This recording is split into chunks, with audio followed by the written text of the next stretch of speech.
Hello lovelies! Welcome to Mrs. G Adventures channel. For today's video ay ito ang result ng aking window shopping at nakabili tuloy ng ito. Hindi lang isa.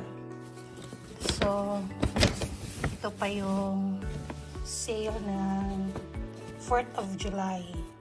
Kasi papakita ko sa iyo kung sa inyo kung ano nabili ko. Ito po yung una. So, makita ko ang ganda ng kanyang cut. I like dresses, so binili ko siya. So I put this in the hangers, you'll see the style and kung ano ang ayan. Sikreto daw ng pagbili ng damit kung gusto mo ng stripes. Yun daw stripes na pataas para hindi daw masyadong malaking tingnan. Basta yun lang ang naisip kong sinabi. Okay. Yan ang damit. Dress A.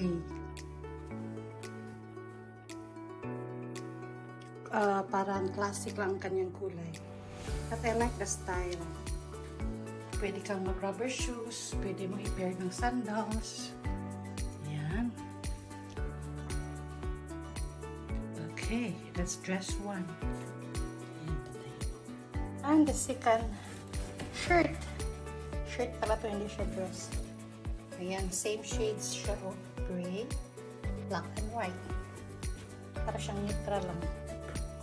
Okay, item number 2. Ayan.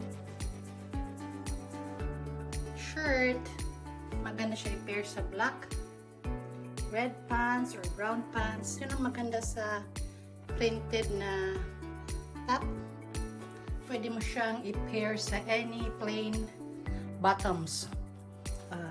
Corduroy, blue jeans, black jeans, colorful stuff. Pwede pag plain lang. Minsan kasi pag pinipair mo to sa color that printed, pang pangit na siya tingnan, mawawala ang kanyang ganda. Okay, number 3. Item number 2. Ayan, para siyang, ang tawag ba nito? Jeans. Blue.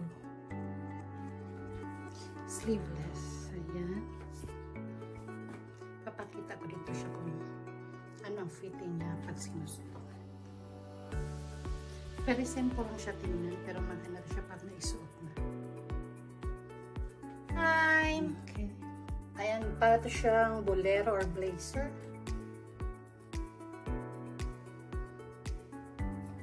Ganda siya pang labas. Tapos, ang inner mo ay plain black, plain green, or plain white. Basta huwag kang magsuot ng inner na colorful na may print. Dapat plain ang pants or ang tops na pang inner. Ito pang labas to siya. Ayan. Summer color talaga siya, diba? And for the 5th item, ayan, blazer. Mahilig kasi ako sa sleeveless na inner. Kaya nag-i-invest ako sa mga magagandang, anong tawag ito? Blazer. Pink blazer. So, sa Loft ko pala ito siya nabili lahat. Instead of patingin-tingin lang, nakabili ng marami. Pero minsan lang ako nagsha-shopping. Most of the time, bibili lang ako ng isa. Ito na pa, nakadami. Kasi member din ako ng Loft. May discount. Okay. Hair blazer. Sabi ko nga kanina, nag-invest ako ng mga blazers. So this is the same style, but it's different color.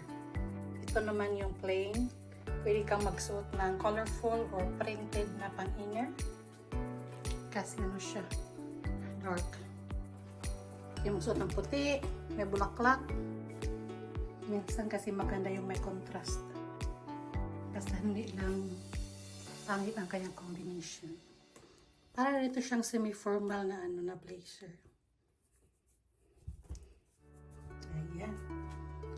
So yan lahat ang aking nabili sa Loft. Thank you all for watching, lovelies. I hope you like this video. Don't forget to share, like, and subscribe. Mrs. G Adventures channel. Bye-bye.